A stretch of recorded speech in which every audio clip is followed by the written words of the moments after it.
Hey everybody, welcome back to James Draws Everything. Today is the day after Halloween, but as you know, I am doing one Halloween themed video each day this week. So Halloween was yesterday. Hope everybody had an awesome Halloween. Hope you got tons of candy.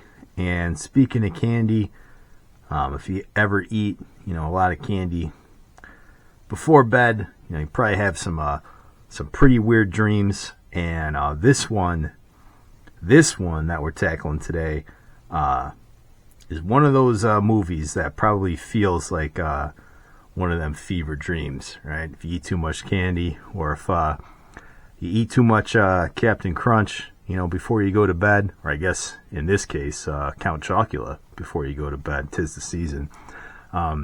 This movie is just really, really, really out there. It is bizarre, and I think it deserves to be included on here. This is our first foreign film on the list, and we're going to be doing what I think is a cult classic, the 1977 House. Right, so House is a Japanese film, right? So unless you're a film geek like me, you probably never seen it. You probably never even heard of it. I never heard of it actually until I had a subscription to the Criterion channel, right? So like the Criterion collection, they're kind of famous for doing not necessarily all like artsy fartsy like sort of films, but a lot of stuff that's like a little bit outside of the mainstream, but a lot of classic stuff too.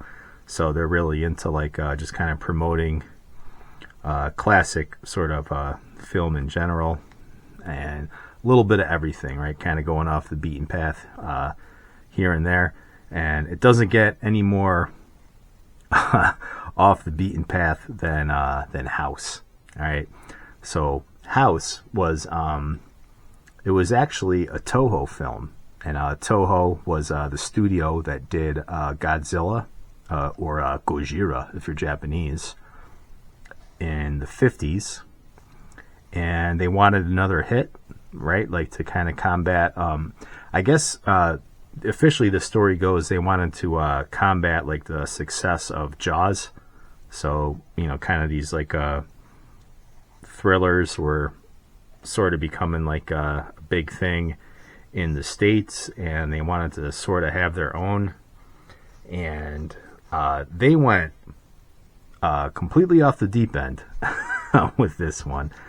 And I think I put my face on the wrong spot. Let me try that again, going from ground zero here. And this movie, I don't even really know how to explain it.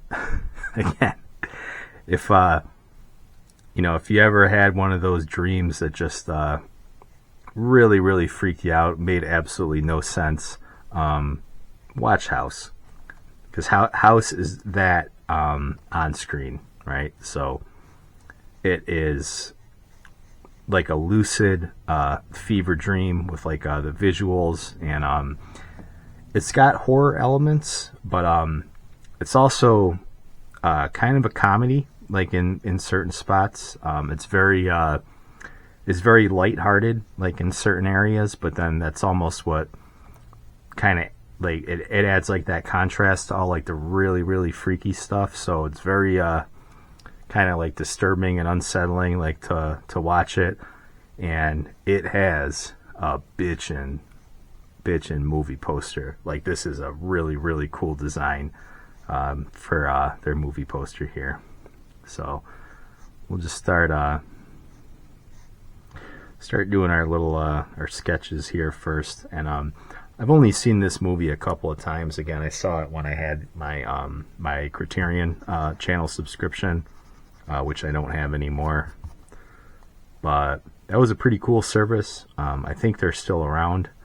You can watch all that critically acclaimed and very rare, like hard to find sort of stuff like that, if you've never seen it before. So I enjoyed it while I had it. Maybe I'll maybe I'll have to re-up my subscription one of these days so I can watch stuff like this. So House, it's funny, it's scary, it's Japanese, right? So it's subtitled. So if that's not your thing, you should still watch it, because I actually think that only adds to the kind of just overall fever dream sort of bizarre kind of atmosphere that the film has. Right? So if you can't understand the language, it's almost like, you know, if you ever watch like Twin Peaks or something, when you know, they show dreams and everybody's kind of speaking like this like mumbled like sort of a gibberish language, because it just kind of adds to it, right? You don't really, I don't know, I don't want to go on like a tangent about like dream psychology or anything like that. This is not the channel for that. Humble artist and YouTuber and content creator. Yeah, not a psychologist, but yeah, it really just, it adds to the whole atmosphere of just otherworldly sort of bizarre kind of weirdness. So what's the movie about, James? You talked about everything else. Yeah, it's about like a high school age girl. Her parents are getting divorced, and you know, it's a rough time for her. So she decides to bring a bunch of her friends to this house, hence the title of the movie, right? So they go to the house. It's actually like her aunt's house, I believe, and it's out kind of like in you know, like rural sort of Japan. You know, her aunt, I think she comes from money, so she's got a really big house. And we're going to be saying the word house probably a lot in this, so bear with me.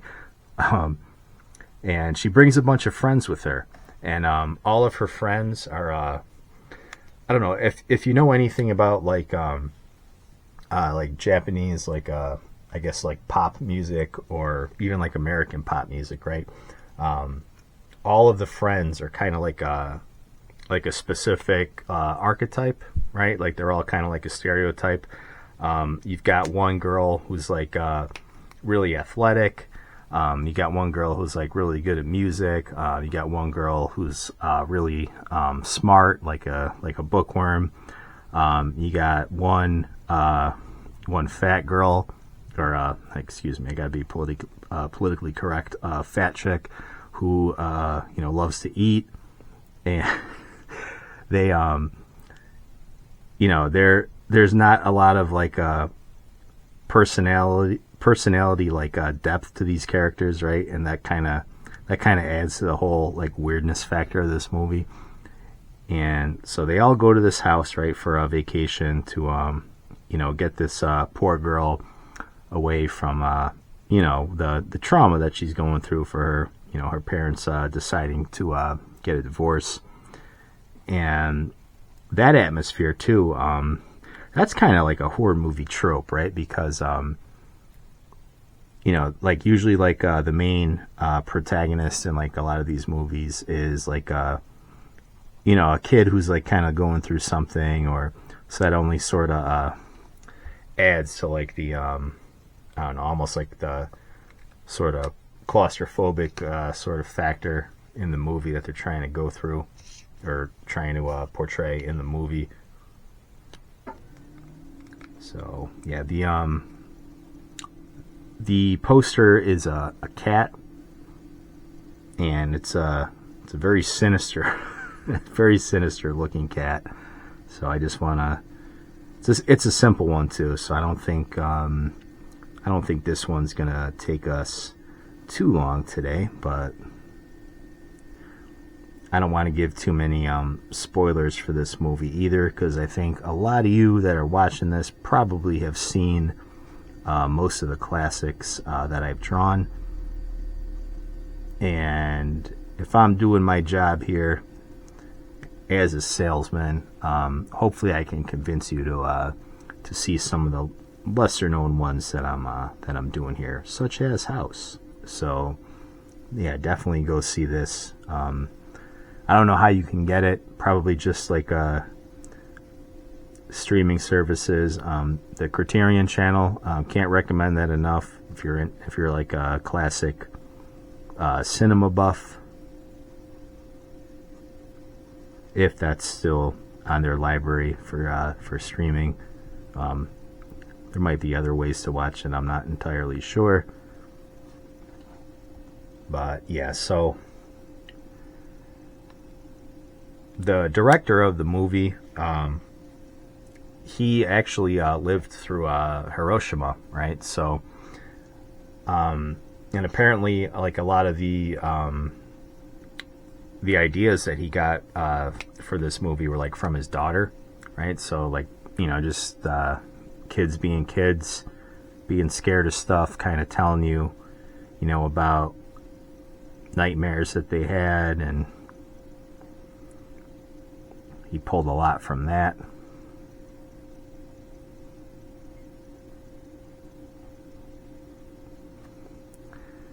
And the movie, the best part about it has got to be just the whole visual, like, sort of atmosphere that they create.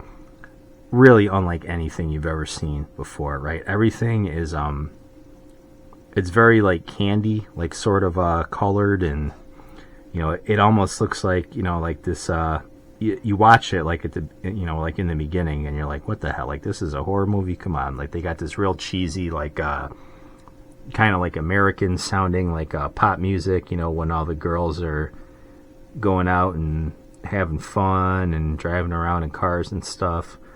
And it's contrasted though with some insane visuals.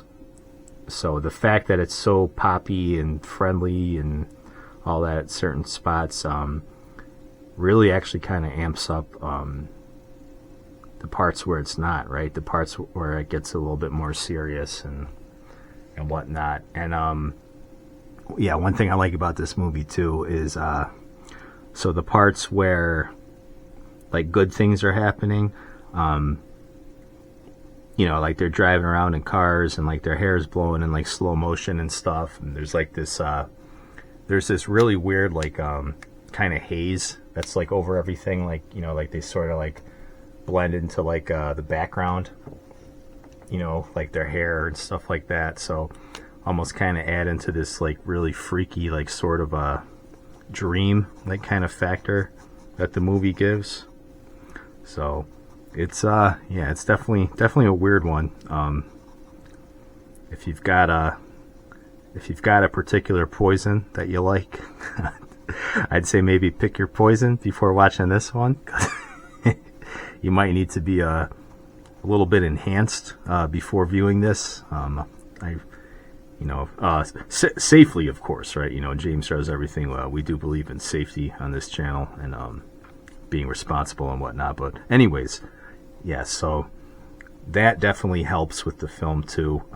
Just the whole kind of contrast that they do with the visuals. And so I haven't even really gotten to the plot yet, have I? But so once they get there, you know, they meet the aunt or whatever, and something's kind of wrong, because of course something's wrong. It's a horror movie, right? Something's wrong right off the bat.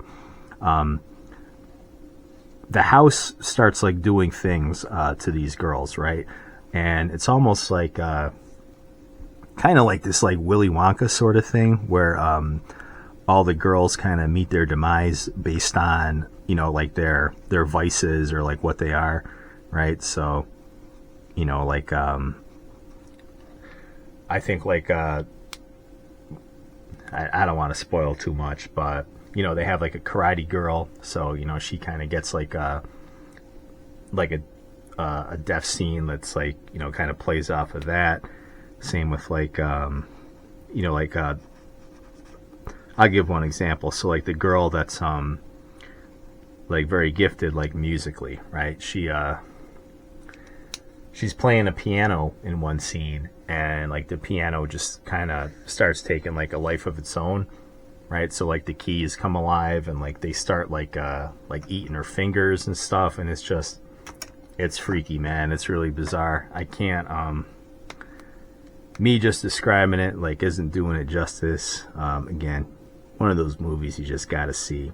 And this one was on my to watch list for like the longest time. And you know, just kind of being into weird films and stuff, and being into art and all that stuff. But just never got around to it for whatever reason until I got that Criterion Channel subscription for a couple months. Decided to finally give it a watch, and yeah, I was blown away. Definitely a James Draws Everything approved movie.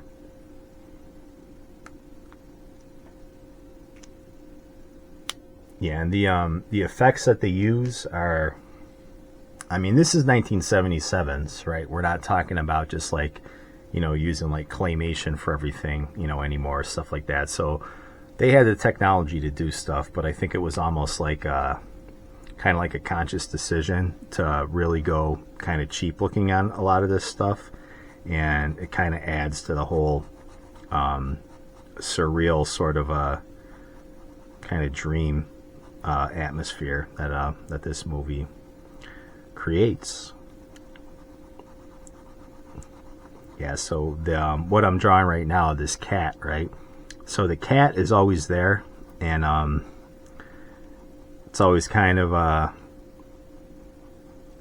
hinted that like the cat is like the good one, right? Like whenever something bad kind of happens, they you know, the protagonist, she kind of takes comfort, you know, in this cat.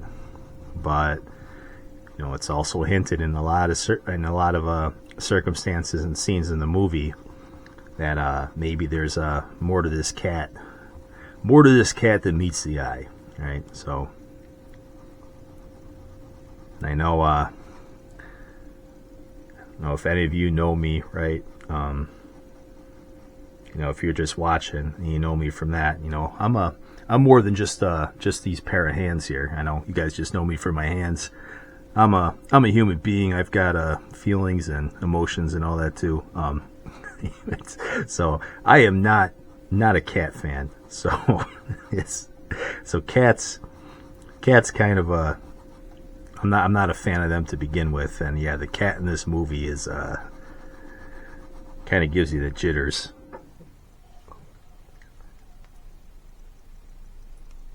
All right, so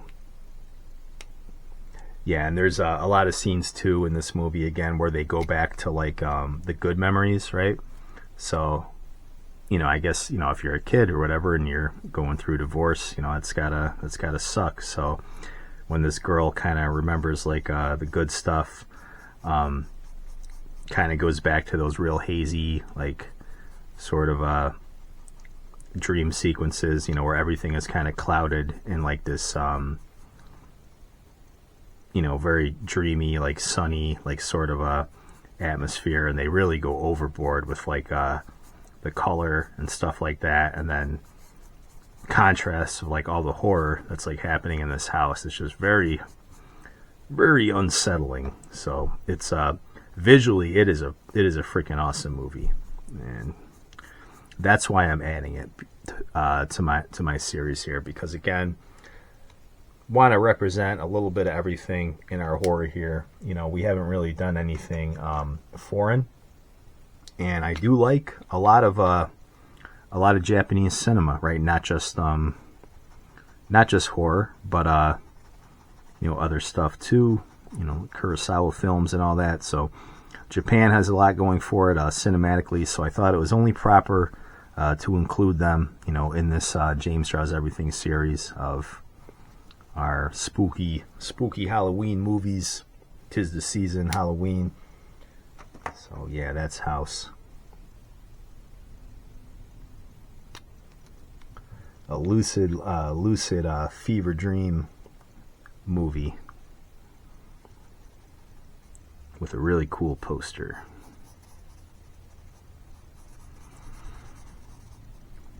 Yeah, so I'm just gonna kind of go over everything with a kind of like one last red here. And this is one of those things too, like if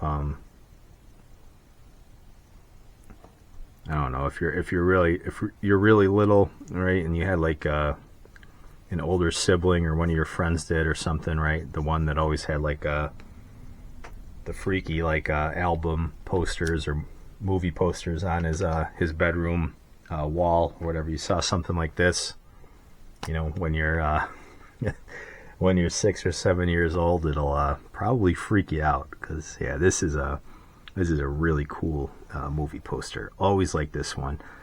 I remember, again, when I first heard about this movie, right, it would show up in like my Amazon recommendations, right, and I didn't even know what the heck the movie was about, but I'm just like, damn, like I gotta see that someday. That's a freaking cool poster. So yeah, not a very well-known movie. It's one of those cult movies, right? So if you if you're a big film geek, maybe you know about it. But yeah, the average American film buff maybe has never even seen this. And hopefully, with whatever limited influence I have, I can draw some eyes to this movie, because yeah, it should. I don't know if it needs to be in your all-time like Halloween rotation, you know, every October, but deserves a watch, at least one. All right, so we're gonna kind of finish up here. That yeah, the cat is again very very stylized. You know, not super detailed movie poster, but that's kind of why I like it too. I like simple imagery. Not just because I'm lazy, right, as an artist, but it's simple iconic imagery, right? Like like the Batman logo or the Superman logo or something like that, right? You don't got to go overboard with stuff. Sometimes less is more, and I think this movie poster is kind of a good example of that. So it does have a spooky ghost sort of font for the actual title of the movie, so we're just going to get to that, and then we'll probably call it a day. So I'm going to use my pen for this. Actually, you know what, we can probably use the marker for that. Give me 1 second. Alright. Yeah, get some of that those fat marker lines in there to add a little bit more character.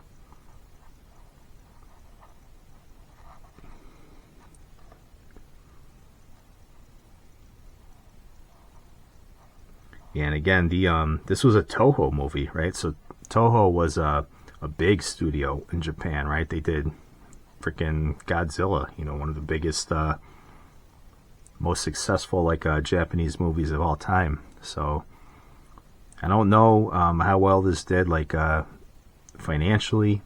I'm almost 100% positive it didn't have like a U.S. release, right? It was never like not subtitled, but dubbed in English or anything like that. So if you do watch it, you're gonna, if subtitles aren't your thing, it's not gonna be for you. But I don't mind that. I actually don't mind watching subtitles at all. It actually kind of helps me sometimes, because especially with me, kind of being in the ADD cell phone generation, I can't watch movies anymore. I can, but I get easily distracted and start doing other things. If you're watching a movie with subtitles, though, you kind of got to pay attention, right? Because you got to read. So I kind of dig that with watching subtitled movies, because they always command my attention. So we'll just brush this over with just a little bit more of this orange. And that's one freaky looking friggin' cat here.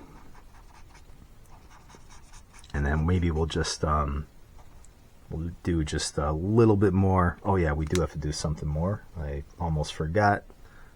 Get that black marker out again. We just got to do kind of the outline here on his nose, where it's a little bit black, and then loop that around. this evil cat. And then he's just got